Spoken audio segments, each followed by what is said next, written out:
What is going on, everybody, and welcome to episode 18 of the Clean Bulk series. And today I'm actually going to be doing something a little bit differently. I'm going to be focusing on my weak points today. I'm actually still in Cape Breton, so I'm going to be hitting platinum. I actually just pulled up to the gym now. I'm just slugging back my pre-workout before I go in. This is the Mammoth Pump. I already showed that in previous videos. I really like it. It gives me the energy that I need. It gives me the pump that I'm looking for. So I definitely recommend this product, that's for sure. It gets you fired up. But yeah, I'm going to go in and focus on my weak points today.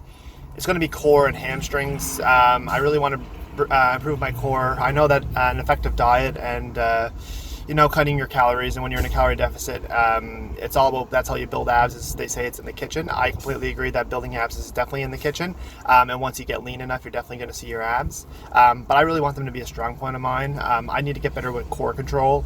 That's something I need to improve on.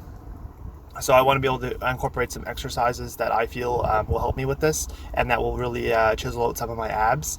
I didn't really have blocky abs. I had more of a flat set of abs. As I got lean, you kind of noticed them a little bit. But like I said, I want to bring that up a notch for my next show, and I really want my abs to pop. So yeah, I'm going to be doing some exercises to improve those. And I figured I'd throw hamstrings on there as well. They're not that exhausting of a muscle group to work. So that's the reason why I decided to throw them on. And they are a weak point. So I really want to bring up, I think it will really improve my back double bicep pose by just developing a good set of hamstrings.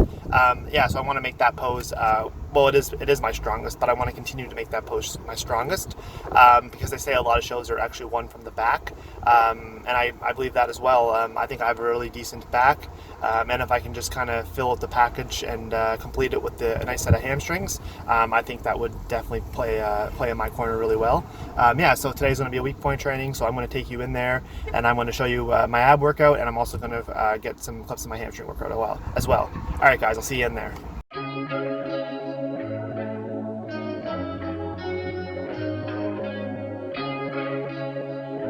Alright guys, so I'm back with another voiceover. I just like how easy it is for being able to provide tips and insights into my workout. In my opinion, the hanging leg raises should be a staple in your ab routine, just because of their ability to effectively target the lower portion of your abs. Here I chose to do the machine supported variation because I find it allows me to not worry about my grip, and I don't think it really works my hip flexors nearly as much, so I want to kind of eliminate their involvement. You really want to perform this exercise slow and controlled, and to really improve the contraction in your abs, try exhaling when your legs are raised. I find that this is a big improvement for me. This exercise can also be performed on the floor, and this is a great variation for helping to eliminate any strain or lower back discomfort you might feel in the hanging position. Alright, so the next exercise was the plank. This is definitely a very underrated core exercise in my opinion. It helps strengthen your rectus abdominis, which is basically your six-pack that you would see, your transverse abdominis, your internal and external obliques, through what is called an isometric hold. I held this for 4 sets of a minute each, and this video is sped up just so you don't have to sit through the full minute. You want to keep your back as straight as possible and really try to flex your midsection. I like breathing in and out. I find this is a great way to help practice the vacuum, so which I'm trying to work on. So the next exercise was the ab wheel rollouts. These are actually one of my favorite ab exercises, honestly. These are similar to the plank. It's kind of like an isometric hold when you get to the bottom. You kind of want to just start this exercise off by working your way out. You don't want to try to go too quickly because you'll find yourself in some trouble trying to get back up, and this exercise is actually a lot harder than it looks. I find it's great for core control, which I'm trying to improve on. So if you haven't tried this one, I would definitely recommend giving it a try. It's definitely a unique ab exercise, and I'm hoping that it will benefit me for my core development. The next exercise was the stability ball crunch. Basically what I did was I picked like a medicine ball or just a heavy ball. I think this was around 15 pounds. I actually moved up to 20 pounds on this, but it's kind of like simulates the pullover movement, except for it kind of gets a deeper stretch on your core. So this is a very unique exercise once again. I really like it for being able to get the full stretch and really let the ball kind of provide the weight on the way down, and you really want to try to bring it up to a full contraction and exhale. I find that you're able to really contract your core better when you breathe, so definitely don't forget to breathe, because I know for me personally I'm guilty with a lot of ab exercises from trying to hold my breath. Yeah, so if you haven't tried this one, definitely give it a try and throw it in your ab routine. So once again, I'm hoping that this will make an impact in my core. All right, so the next exercise was the machine crunch. This is pretty standard. I like this variation better than the rope cable crunches that you would see. I just find it doesn't compromise my wrist nearly as much, and it puts me in an easier position. And I don't get as dizzy, honestly, because I find doing those rope crunches really gets me dizzy from moving and bobbing my head. I find that this kind of puts me in a locked position, and I'm able to feel a better crunch and contraction in my core. Once again, I can't emphasize the importance of actually breathing. So make sure when you do your ab exercises that you really focus on exhaling when the abs are contracted, and then inhaling when you're on the way up. Like I said, I really want to improve my core control, and I just want to improve my overall development coming into my next show. So I actually cannot wait to actually start preparing for that and shred down and see how my weak points have improved. So I really like this variation. This is probably one of my favorite ab machines that I've tried, and it's at Platinum, like I mentioned before. So now moving into the hamstring portion of my workout, I actually really started to love hitting hamstrings. I just like the way that it feels. Here I did the lying hamstring curls. These are really, really great. I try to take them slow. I don't try to load up the weight like you see some people do. I kind of like to do more of a controlled. Sometimes I even do them single-legged just to kind of make sure that I'm feeling the contraction in the right place. But yeah, actually, I actually do prefer the seated variation where you curl your legs in, but actually Platinum doesn't have that, so I actually had to do this one. I would do both normally if I could. It's a great isolation exercise for your hamstrings, and I like starting off with it because I find I'm able to really improve that mind-muscle connection for the rest of my workout. So the next exercise I did for the hamstrings was the Romanian barbell deadlifts. These are great for really developing those thick hamstrings and should be a staple in your hamstring training. I really, really like trying to really feel that deep contraction on the way down and take the movement slow. You really want to stick your butt out while keeping your back straight is very important during this exercise. And try to keep your feet on your heels as well. I'm kind of guilty for leaning forward as the weight gets heavy. As you can see, I only have 135 on the bar, but I actually think I worked up to 225 for this rep range. So I was really happy about that. But yeah, if you start to experience some lower back pain, maybe just to kind of lower the weight and really focus on the contraction. All right, so the next and third exercise I did to hit the hamstrings was the high stance leg press. This is really great for putting a lot of tension on your hamstrings and making it more of a hamstring glute focused exercise. And I like the ability that you can do to load this one to really get to really improve that dense muscle and build the hamstrings as thick as possible. But with this one here, I actually chose to do a single-legged. I really like being able to feel each hamstring contract individually, and I don't want any muscle imbalances, so I find that this is a great way to really prevent that from happening. So yeah, I kind of lowered the weight with this one and really focused on driving through with my heel, and at the bottom I tried to get to as far down as I could to really feel that deep stretch. So the last exercise I did for the hamstrings was another hip hinge movement. I like to normally include, on my weak point training days, if I'm trying to focus on something, I like to normally include for hamstrings like 2 hip hinge movements and 2 leg curl movements.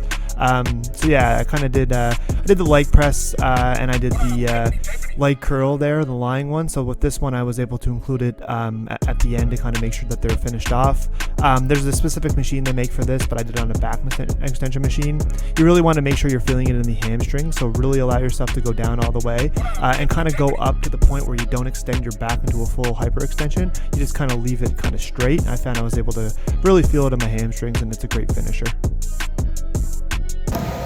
Alright guys, just finished my workout. Just doing my post-workout cardio. I'm going to do 40 minutes. Yeah, I'll catch you for that.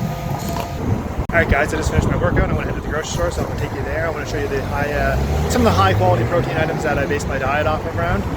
Yeah, so I'll check in with you there.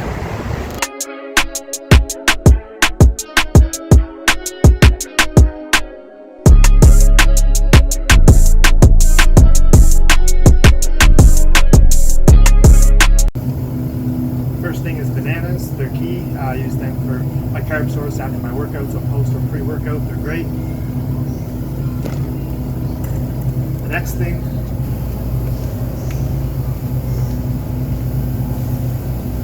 is 0% Greek yogurt. It's been a staple for my protein. I love it, so I always get it.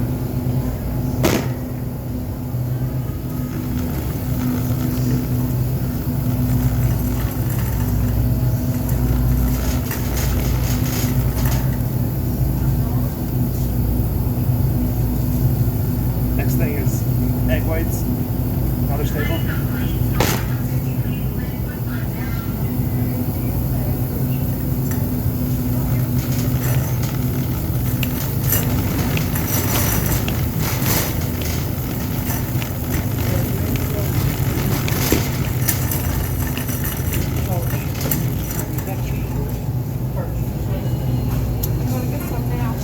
Cottage cheese, of course. You've seen what I did with that in my pre-bedtime snack, so I always pick up that.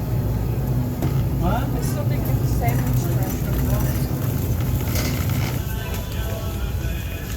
And ground cinnamon, because I put that in my oatmeal, so I'm running low, so we'll pick up some of that.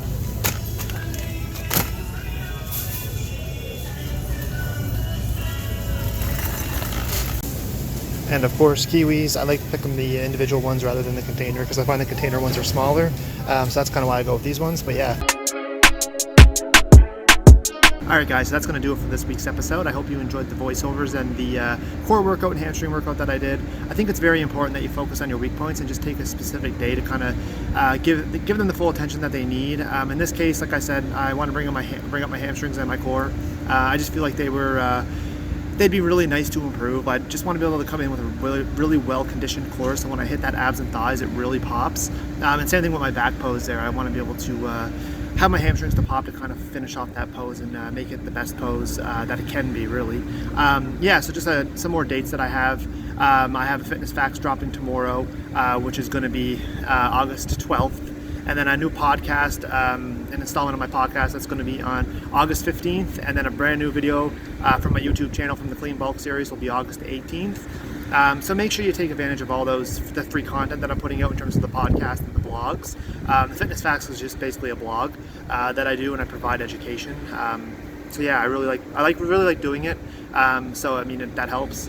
But yeah, I definitely like the video. It takes a lot of work to make the videos.